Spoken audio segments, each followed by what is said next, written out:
Hello students, मैं हूं प्रशांत और जी स्क्वायर में आपका फिर एक बार स्वागत है। आज हम पढ़ने वाले हैं चैप्टर रियल नंबर्स। ठीक है, मैथ्स का ये सेकंड चैप्टर है रियल नंबर्स। रियल नंबर्स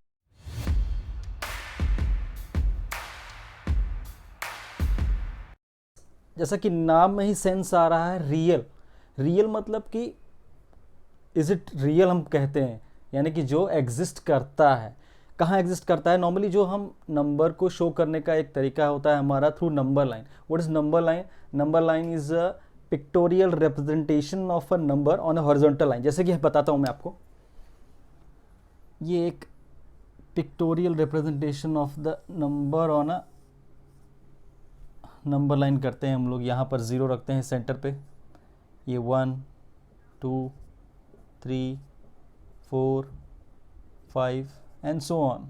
ठीक है, इस तरह से यहाँ -1 -2 -3 -4 -5 एंड सो ऑन। ये था एक पिक्टोरियल रिप्रेजेंटेशन नंबर को शो करने का किसी नंबर लाइन पे। ठीक है, तो इस चैप्टर में हम पढ़ने वाले हैं रियल नंबर्स क्या होते हैं। रियल नंबर्स जानने से पहले हमने अपने पिछले क्लास में पढ़ा है बाकी सारे नंबर्स के बारे में, नेचुरल नंबर्स, होल नंबर्स और भी नंबर्स हैं। पहले इसको जान लेना ज़्यादा ज़रूरी है, क्योंकि इसको जान लेने से रियल नंबर्स को समझना ज़्यादा आसान होगा। तो चलिए सबसे पहले जानते हैं बाकी सारे नंबर्स जो हमने अपने प्रीवियस क्लास में पढ़ा था। चलिए देखते हैं एक के बाद एक। Natural numbers. Natural numbers n से डिनोट करते हैं। नेचुरल नंबर्स कहाँ से स्टार्ट होता है? 1 से 2 3 4 5 and so on. Natural numbers वो है, एक चीज़ समझना यहाँ बहुत ज़्यादा ज़रूरी है कि नेचुरल नंबर्स सिर्फ वो परफेक्ट वैल्यूज़ जो हैं उनको ही उठाता है। 1 और 2 के बीच में भी कुछ वैल्यूज़ लाई करती हैं, उनको नहीं उठाता।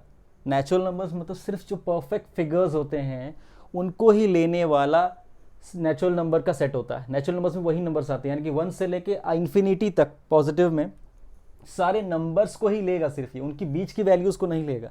ठीक है, नेचुरल नंबर ऐसा सेट होता है। दूसरा, होल नंबर्स। ये भी हमने पढ़ा है अपने पिछली क्लास में। होल नंबर्स क्या होते हैं? W से रिप्रेजेंट किया जाता है। इसमें और नेचुरल नंबर्स में सिर्फ इतना सा फ़र्क है कि ये ज़ीरो से स्टार्ट होता है, ये ज़ीरो भी लेता है और उसके बाद सेम एज नेचुरल नंबर ही चलेगा, ये सारे परफेक्ट फिगर वैल्यूज़ को लेगा। ठीक है।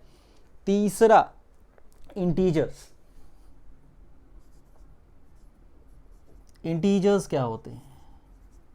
I से रिप्रेजेंट किया जाता है इसको, और ये नेगेटिव इन्फिनिटी से लेके पॉजिटिव इन्फिनिटी तक की सारी परफेक्ट वैल्यूज़ फिगर्स को लेता है।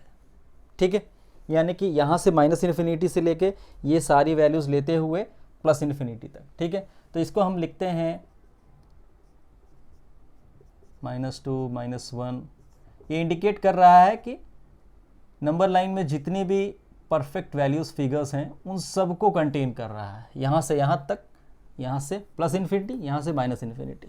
ठीक है, इसके बाद ही शुरू होता है मेन। ठीक है, rational numbers. Rational numbers, irrational numbers और इनके कॉम्बिनेशन से हम जान पाएंगे कि रियल नंबर्स क्या होते हैं। ठीक है, तो अगला रेशनल नंबर्स, ये बहुत इंपॉर्टेंट है, मैं बता रहा हूं।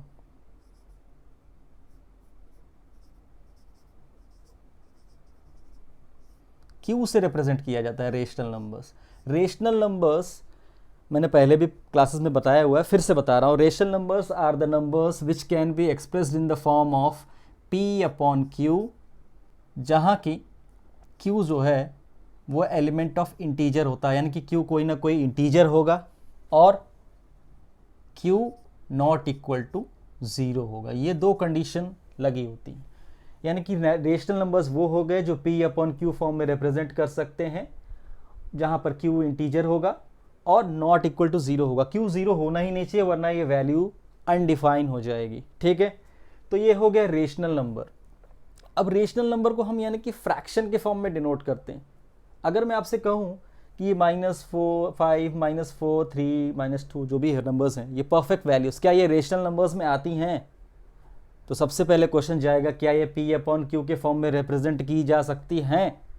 बिल्कुल की जा सकती हैं। मैंने -1 को लिख सकता हूँ -1/1 लिख सकता हूँ, -4 को लिख सकता हूँ -4/1 भी लिख सकता हूँ, 4 को 4/1 भी लिख सकता हूँ, यानी कि पी अपॉन क्यू के फॉर्म में रिप्रेजेंट कर सकता हूँ। और अगर कर सकता हूँ तो ये सारे नंबर्स भी रेशनल नंबर्स में ही आएंगे। ठीक है, अगला है रियल नंबर्स। इसके आगे पढ़ता है रियल नंबर्स। रियल नंबर्स अभी हम पढ़ेंगे क्योंकि रियल नंबर्स में बहुत कुछ है समझने के लिए। तो अभी बस इतना जानते हैं कि रियल नंबर्स को आर से रिप्रेजेंट किया जाता है। होते क्या क्या है? रियल नंबर्स बेसिकली वो नंबर्स है जो नंबर लाइन में सारे नंबर एग्जिस्ट करते हैं, वो रियल नंबर्स कहलाते हैं। लेकिन नंबर लाइन में जो नंबर एग्जिस्ट करते हैं वो यही सारे हैं कि इसके अलावा भी हैं, ये जानने के लिए आगे देखते हैं। ठीक है, तो रियल नंबर्स के लिए पहले हम देखते हैं दो मेन चीज़ें। पहला, रेशनल नंबर्स, क्योंकि परफेक्ट फिगर्स तो हमने जान लिया, ये होल नंबर्स में आता है, इंटीजर्स में आता है और नेचुरल नंबर्स में आता है। इनके बीच में जो नंबर लाइक करता है वो रेशनल नंबर्स में आता है। ये तो रेशनल नंबर्स हैं ही, अगर सबको अपॉन 1 कर दूं तो पी अपॉन क्यू के फॉर्म में रिप्रेजेंट कर सकते हैं, तो वो भी एक रेशनल नंबर हैं। लेकिन रेशनल नंबर सिर्फ यही नहीं है, इसके बीच की वैल्यूज़ में भी रेशनल नंबर्स आता है। यानी कि रेशनल नंबर्स, जैसा कि मैंने कहा, पी अपॉन क्यू के फॉर्म में रिप्रेजेंट किया जा सकता है। पी अपॉन क्यू यानी कि फ्रैक्शन। जहाँ पर भी फ्रैक्शन की बात आएगी, डेसिमल को इंट्रोड्यूस करना बहुत ज़्यादा ज़रूरी है, क्योंकि डेसिमल ही है फ्रैक्शन सॉल्व करके जो हमारा नॉर्मली आता है। किसी भी फ्रैक्शन को हम सॉल्व करते हैं तो या तो परफेक्ट वैल्यू दे देगा या तो डेसिमल में आएगा। अब डेसिमल का मतलब, डेसिमल नंबर्स क्या होते हैं? डेसिमल नंबर्स बेसिकली क्या है, जो हम पॉइंट से रिप्रेजेंट करते हैं, जिसके आगे होल नंबर्स होता है, या तो 0 होगा या 1 होगा या 2 होल नंबर्स, और पीछे एक सीरीज ऑफ नंबर आता है, या तो वो ख़त्म हो जाएगा या तो चलता रहेगा। इस बेसिस पे ही रेशनल नंबर्स को बांटा गया। ठीक है, पहले समझते हैं, एक एग्जाम्पल से समझते हैं इसको। ठीक है, सबसे पहला एग्जाम्पल लेता हूँ मैं, एक यहाँ पर लेता हूँ और एक यहाँ पर लेता हूँ, दो अलग अलग एग्जाम्पल। ठीक है, पहला एग्जाम्पल लेते हैं 2/5। ठीक है, और दूसरा एग्जाम्पल लेंगे हम 2/11। अब अगर मैं 2/5 को सॉल्व करूं तो देखेंगे 5 1 5 2 जाएगा नहीं, पॉइंट लेंगे 20, यानी कि 0.4। ये पी अपॉन क्यू के फॉर्म में रिप्रेजेंट किया जा सकता है, यानी कि ये एक रेशनल नंबर है जिसमें कि क्यू 0 नहीं है, इंटीजर है, सब कुछ वह फॉलो कर रहा है। ये रेशनल नंबर था, मैंने सॉल्व किया, 0.4 आया। ठीक है, दूसरा ये भी एक रेशनल नंबर है, ये 0 नहीं है और एक इंटीजर है। इसको अगर मैं सॉल्व करूँ, हम अगर साइड में सॉल्व करें 11/2। ठीक है, अगर मैं साइड में सॉल्व करूं तो हम देखेंगे कि 11 के टेबल में 2 तो जाएगा नहीं, पॉइंट लेना पड़ेगा। ठीक है, 20 जाएगा, 11 1 11, यहाँ क्या आया 9। ठीक है, 9 आया, 9 जाएगा नहीं, फिर मैंने 0 लगा, 11 8 88, फिर 2 आया, फिर 0 आया, 11 1 11, फिर 9 आया, फिर 0 आया, 11 8 88। आप देख रहे हैं ये चीज़ रिपीट होना शुरू हो गई, 2011 9088, फिर 2011 9088, यानी कि ये रिपीट होना शुरू हो गया। 0.18181818 चलता रहेगा ये। ठीक है, तो इसको हम लिखते कैसे हैं पहले समझ लेते हैं। इसको हम लिखते हैं 2/11 को मैं लिख सकता हूँ 0.181818 डैश डैश डैश डैश ऐसे, लेकिन डिनोट कैसे किया जाता है? 0.18, ये इसके ऊपर एक साइन दिया जाता है जिसे कहते हैं रिकरिंग साइन, जो बताता है कि ये 181818 लगातार रिपीट हो रहा है। ठीक है, तो हमने अभी क्या समझा, रेशनल नंबर दो टाइप का हुआ, एक ये एक ये, इन दोनों को एक नाम दिया गया है। ठीक है, इसका क्या नाम है?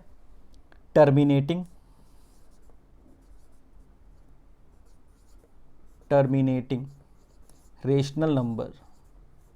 ये क्या है? टर्मिनेटिंग रेशनल नंबर, बहुत इंपॉर्टेंट है ये टर्मिनेटिंग रेशनल नंबर है। टर्मिनेशन यानी कि ये ख़त्म हो जा रहा है, इसके आगे वैल्यूज़ इसके पास नहीं है, 0.4 पे ख़त्म हो गया। ठीक है, अब अगर इसकी बात करें, ये टर्मिनेट हो रहा है नहीं हो रहा है, ये लगातार चलता जाएगा, तो ये होता है non terminating non terminating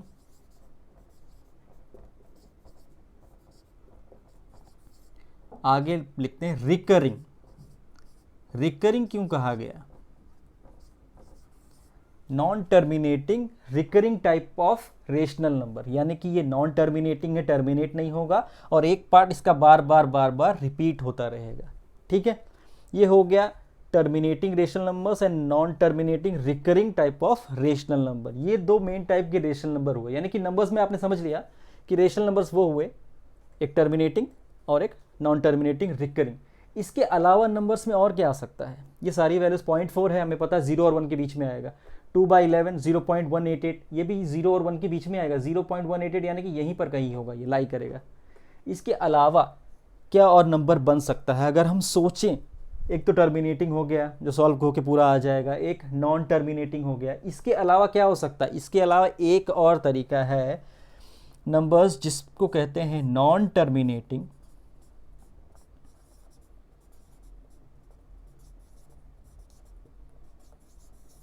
and non recurring.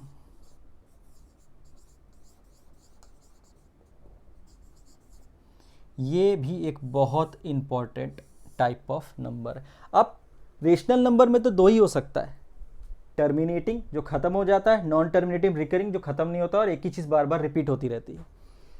और जो नॉन टर्मिनेटिंग है यानी खत्म नहीं हो रहा और नॉन रिकरिंग भी है, यानी कि चीजें आगे रिपीट नहीं होती।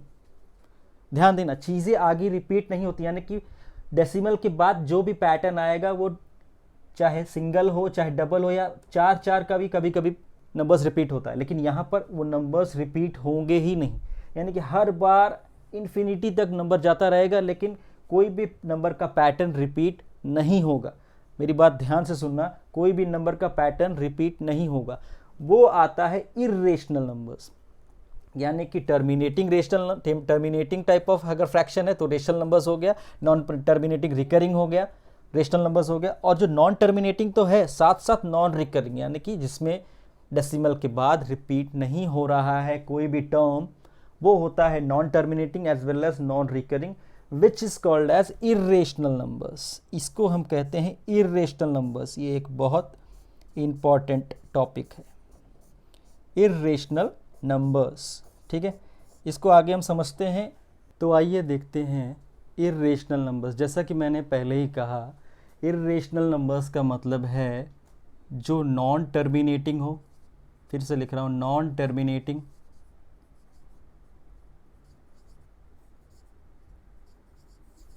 And non recurring.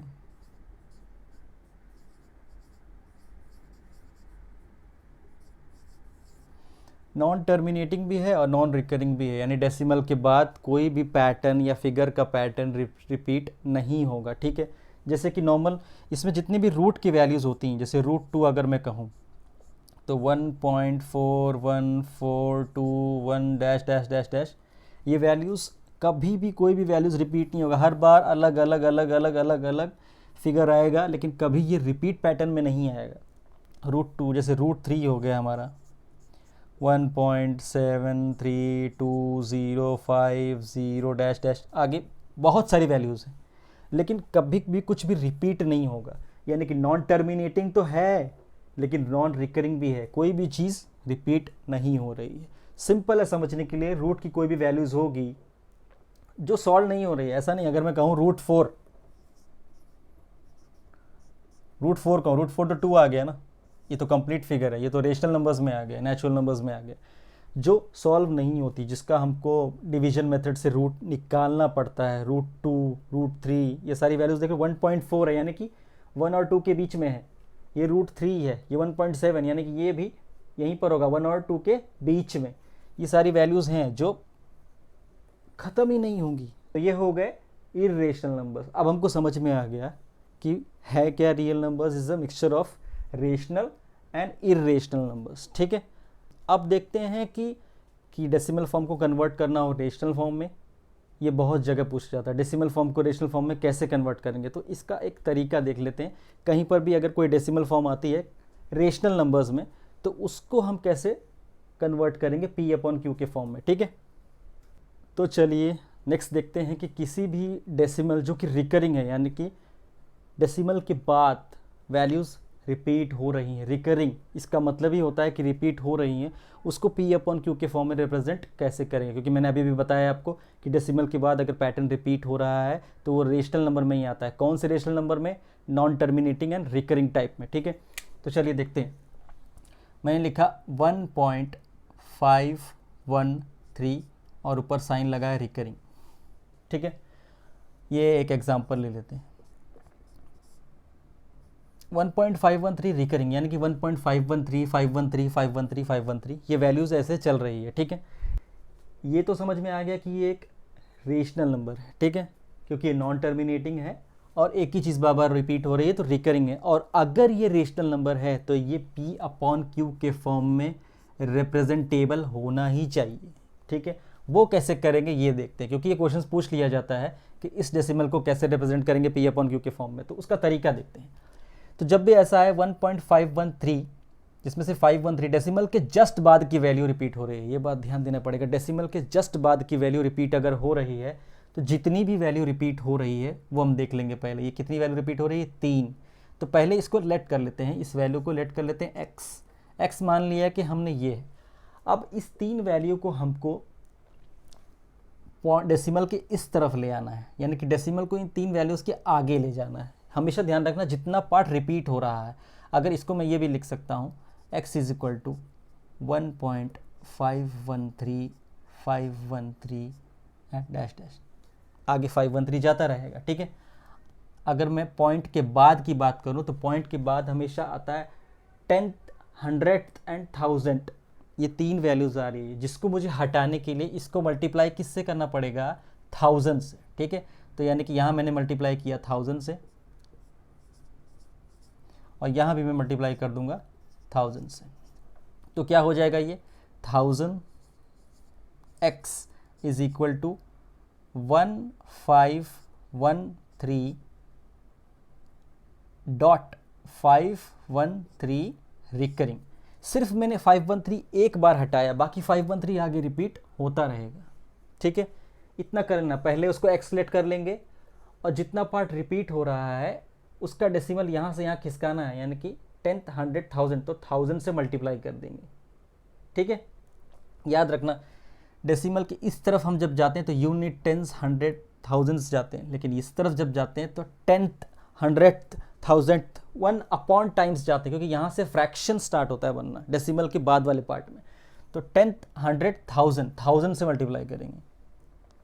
यहाँ 1000 से यहाँ 1000 से हमें पता है कि इक्वल टू के इस तरफ और इस तरफ अगर सेम चीज़ से मल्टीप्लाई किया जाए तो पूरे इक्वेशन पे कोई फ़र्क नहीं पड़ता। ठीक है, 1000 से यहाँ मल्टीप्लाई किया मैंने, 1000 से यहाँ मल्टीप्लाई किया, सिर्फ 513 जो रिपीट हो रहा था वो इस तरफ आया और 513 आगे वापस आता रहेगा डेसिमल के बाद। सिर्फ मैंने इतना ले लिया है। ठीक है, अब ये मेरा हो गया इक्वेशन नंबर 1 और ये मेरा हो गया इक्वेशन नंबर 2।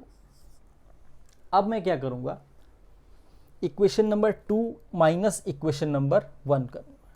ठीक है, तो इक्वेशन 2 माइनस इक्वेशन 1 क्या आएगा? 1000x minus x is equal to 1513.513 का रिकरिंग, जो ये रिपीट होता रहेगा, माइनस 1.513 का रिकरिंग।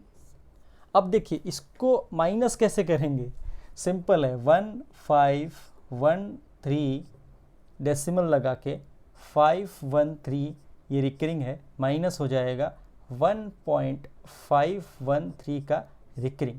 अब ये वैल्यूज तो सेम है, 513 513 513 513, तो क्या होगा, ये तो पूरा ज़ीरो ही दे देगा, यहाँ पर पॉइंट के इधर आ जाएगा 1512.0। तो देख रहे रिकरिंग गायब कर दिया मैंने, ये चीज़ रिकरिंग को गायब कर देती है। ये कितना आ जाएगा, 999x इज इक्वल टू 1512। अब x की वैल्यू क्या आ जाएगी, 1512 अपॉन 999, जिसको आगे हम सॉल्व करेंगे तो हमारा आएगा 56 डिवाइडेड बाई 37। 3 से काटेंगे, 3 से काटेंगे 2-3 बार, तो हमारा आंसर आएगा 56/37, जो क्या बताता है, एक P/Q के फॉर्म में रिप्रेजेंट करने वाला फ्रैक्शन, यानी कि ये एक रेशनल नंबर है। तो हमने ये देखा कि कैसे किसी भी नॉन टर्मिनेटिंग रिकरिंग पार्ट को हम कैसे फ्रैक्शनल पार्ट में यानी कि P/Q के फॉर्म में रिप्रेजेंट करते हैं। ये क्वेश्चंस इस तरह का पूछा ही जाता है। इसमें एक चीज़ और समझनी होगी, ये तो हो गया एक क्वेश्चन जिसमें डेसिमल के जस्ट बाद आपको दिखेगा कि चीज़ रिपीट हो रही है। कभी कभी क्या होता है, डेसिमल के जस्ट बाद नहीं रिपीट होता। जैसे कि मैं एक एग्जांपल देता हूँ। तो जैसे कि हम देख रहे हैं यहाँ पर 1.513 जो मैंने सॉल्व करके दिखाया था इससे पहले, डेसिमल के जस्ट बाद रिकरिंग पार्ट आ रहा है। यहाँ पर डेसिमल के जस्ट बाद रिकरिंग नहीं, डेसिमल के बाद 4 छोड़ के फिर 3 रिकरिंग हो रहा है, यानी कि ये वैल्यू है क्या, 2.4333 डैश डैश 3 ही रिपीट हो रहा है और 4 नहीं रिपीट हो रहा है, यानी कि डेसिमल के जस्ट बाद का वैल्यू रिपीट नहीं हो रहा है। ठीक है, ये जो जब कोई एक पार्ट रिपीट होता है तो हम सिर्फ डॉट दिखा देते हैं रिकरिंग को, डैश नहीं दिखा। डैश भी दिखा सकते हैं, इसको हम ऐसे भी दिखा सकते हैं या डॉट दिखा देते हैं जब कोई एक सिंगल नंबर हो, क्योंकि अगर एक से ज़्यादा नंबर है तो हम डॉट डॉट डॉट डॉट नहीं दिखा सकते, बहुत सारे डॉट हो जाएंगे। सिंगल नंबर में डॉट भी दिखाते हैं या लाइन भी दिखा सकते हैं। अब 2.4333 इसको कन्वर्ट करने का तरीका वो नहीं होगा कि मैंने उतने से मल्टीप्लाई कर दिया जो रिपीट हो रहा है, क्योंकि यहाँ पर तो एक ही 3 ही बचेगा। मुझे करना क्या पड़ेगा, जब तक वो रिपीट वाला पार्ट नहीं आता मैं उतने टाइम्स मल्टीप्लाई करूँगा और उसको इसी फॉर्म में कन्वर्ट कर दूँगा। कैसे होगा ये, मैंने ले लिया x = 2.43 रिकरिंग पार्ट हो गया। ठीक है, मैं क्या करूँगा, इसमें कन्वर्ट करने के लिए सिर्फ 10 से मल्टीप्लाई करने का पढ़ना पड़ेगा। मैंने 10x कर दिया तो क्या हो जाएगा 24.3। देखो सेम कन्वर्ट हो गया, 1.513 और ये 24.3।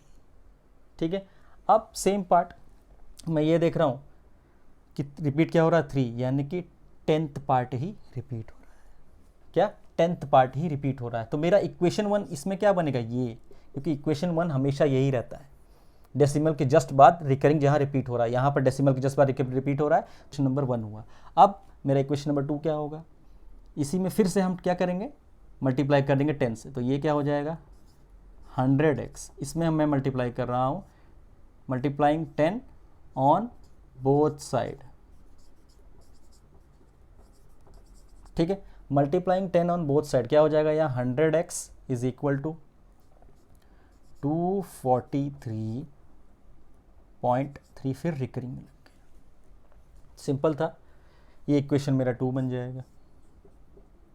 वापस वही है हमारा इक्वेशन 2, बड़ी वैल्यू है हमारी, माइनस इक्वेशन 1।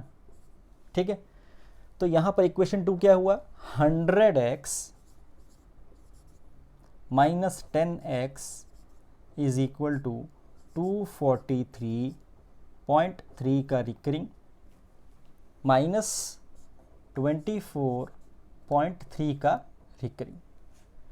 माइनस करेंगे तो रिकरिंग पार्ट पूरा ख़त्म हो जाएगा। ठीक है, सिर्फ क्या बचेगा अपना 243.3 का, और ये क्या था 24.3 का रिकरिंग। तो रिकरिंग तो ख़त्म हो जाएगा, 13 में से 4 गया 9 आया, फिर 3 में से 2 गया 1, 219.0।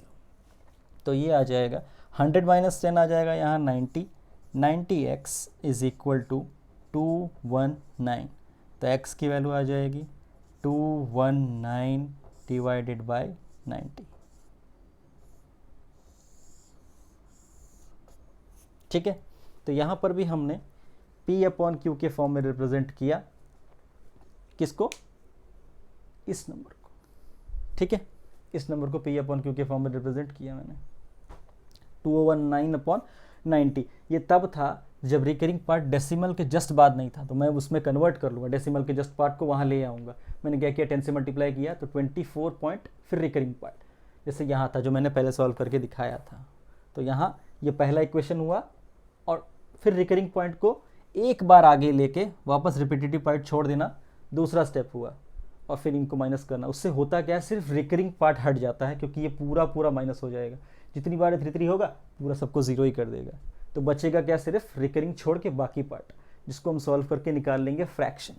ठीक है, तो ये हो गया simple non terminating recurring type को फ्रैक्शनल फॉर्म में रिप्रेजेंट करना, P/Q के फॉर्म में रेशनल नंबर है ये दिखाना।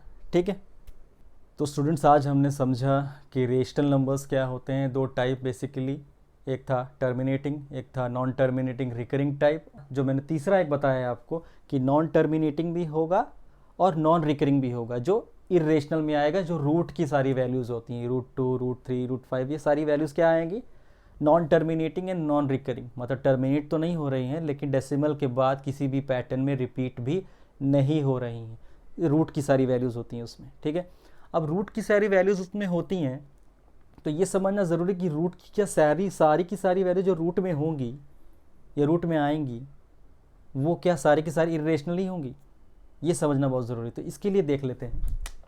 तो अगर मैंने कहा कि x के power n is equal to a है, जहाँ x क्या है, नंबर, ये इंटीजर, n जो है एक इंटीजर वैल्यू है, और ये a वैल्यू दे रहा है इनको सॉल्व करके। x के power n is equal to a अगर है तो हम ये कह सकते हैं कि x जो है वो a का क्या है, nth रूट है। क्या है, nth रूट ऑफ a होगा x। ऐसे ही तो निकालते हैं। अगर मैंने कहा कि x² is equal to a है, तो x क्या हो जाता है, √a, यानी कि a का स्क्वायर रूट x हो जाता है। वही बता रहा हूँ मैं, x के पावर n अगर इक्वल टू a है तो x क्या हो जाएगा, nth रूट ऑफ a। अब मैंने बताया जो भी रूट में वैल्यूज़ आती वो सारी की सारी क्या होती हैं, इरेशनल होती हैं। मैंने बताया जो भी रूट में वैल्यूज़ आती हैं वो सारी की सारी क्या होती हैं, इरेशनल। अगर मैंने कहा कि x के पावर 5 या x के पावर 3 इज इक्वल टू 8 है, ठीक है, तो x क्या हो जाएगा, x हो जाएगा √8 का 3rd रूट। क्यूब रूट ऑफ 8 सॉल्व कर सकते हैं। हमें पता है कि क्यूब रूट ऑफ 8 क्या होता है, 2। यानी कि हर वो नंबर जिसके ऊपर रूट चढ़ जाए, अगर इसकी बात करें तो ये इरेशनल नहीं होता, ये समझना था। हर एक नंबर जिसके ऊपर रूट चढ़ जाए, अगर वो सॉल्वेबल है, यानी कि सॉल्व होके हमको वैल्यूज़ दे देगा, तो वो इरेशनल नहीं होगा। अगर वो सॉल्व नहीं हो रहा है, अगर मैं यहीं पर कर देता x के पावर 5 इज इक्वल टू 8, तो हमें पता है कि x इज इक्वल टू क्या आ जाता है, रूट में 5th रूट ऑफ 8, जो कि हमें परफेक्ट वैल्यू नहीं देगा, यानी कि ये एक इरेशनल नंबर कहलाएगा। ये क्या हो जाएगा, एक इरेशनल नंबर हो जाएगा। ठीक है, ये एक इरेशनल नंबर हुआ, लेकिन ये क्या हुआ, अगर इसकी हम बात करें तो ये एक रेशनल नंबर है। बताना सिर्फ ये था कि रूट की वैल्यूज़ अगर सॉल्वेबल होगी, वो क्यूब रूट हो, 4th रूट हो, स्क्वायर रूट हो, अगर सॉल्व होके वैल्यू दे रहा है कंप्लीट फिगर, तो वो रेशनल होगा। लेकिन अगर नहीं दे पा रहा है तो वो इरेशनल होगा। तो यानी ज़रूरी नहीं कि रूट की ही सारी वैल्यूज़, मैंने कह दिया कि अंडर रूट होगा, जैसे कि मैंने पहले ही बताया था √4 जो है 2 दे देता है, वही ये कह रहा है कि रूट की सारी वैल्यूज़ ज़रूरी नहीं है कि इरेशनल ही हो। जो सॉल्वेबल नहीं होगा, जो कंप्लीट फिगर नहीं देगा सॉल्व होने के बाद, वो इरेशनल होगा, और अगर कंप्लीट फिगर दे रहा है तो वो रेशनल ही होगा। ठीक है, तो इससे हमको ये तो समझ में आ गया कि जो हमारा रियल नंबर्स है वो इन दोनों के मिक्सचर से बना हुआ है, रेशनल और इरेशनल। ठीक है, ये इरेशनल नंबर जो मेरा था, मैंने अभी भी आपको बताया था कि √2 की वैल्यू जो है, √2 की वैल्यू थी हमारी 1.414, और √3 की वैल्यू मैंने बताई कि 1.73205। तो ये वैल्यू √2 की वैल्यू आई क्या, 1.4, यानी कि यहाँ कहीं आ रही है, ये आया आपका √2। अभी √3 की वैल्यू कहाँ आ रही है, यहाँ आ रही है, ये आ रहा है √3, ये आ रहा है √2, यानी कि √2 और √3 लाई कहाँ कर रहा है, 1 और 2 के ही बीच में लाई कर रहा है, यानी कि नंबर लाइन में ही लाई कर रहा है। यानी कि नंबर लाइन बना किससे है, सारी की सारी रेशनल वैल्यूज़ एंड सारी की सारी इरेशनल वैल्यूज़। ठीक है, उसका कॉम्बिनेशन होता है रियल नंबर्स। आज के लिए इतना ही रखते हैं, अगले अपने वीडियो में हम देखेंगे सर्ड्स। यही कहूँगा कि ज़्यादा से ज़्यादा क्वेश्चंस को लगाएं, प्रैक्टिस करें, क्योंकि ये एक जो पार्ट था मैंने बताया है आपको डेसिमल को दिखाने का, फ्रैक्शनल पार्ट में एक बहुत इंपॉर्टेंट क्वेश्चन रहता है। इसके अलावा ये भी पूछा जाता है कि ये प्रूफ करें कि ये इरेशनली है या रेशनली है। हमें ये पता होना चाहिए कि रेशनल और इरेशनल में मेन फ़र्क क्या होता है, कि रेशनल को P अपॉन Q के फॉर्म में रिप्रेजेंट किया जा सकता है, और ये जो वैल्यूज़ मैंने आपको बताया √2 √3, इनको हम P अपॉन Q के फॉर्म में रिप्रेजेंट कर ही नहीं सकते, क्योंकि ये कंप्लीट ही नहीं हो रहे हैं। ठीक है, ये मेन फ़र्क है। अगर आपको कभी भी आ जाए कि ये कोई एक नंबर दे दिया है और बोला है कि प्रूफ करें कि ये रेशनल नहीं है, तो is equal to P upon Q के फॉर्म में देखिए कन्वर्ट हो पा रहा है, नहीं हो पा रहा है। अगर नहीं हो पा रहा है, वो डेफिनेशन को ही रूल आउट कर जाएगा, यानी कि वो इरेशनल हो जाएगा। ठीक है, आज के लिए इतना ही। Thank you so much.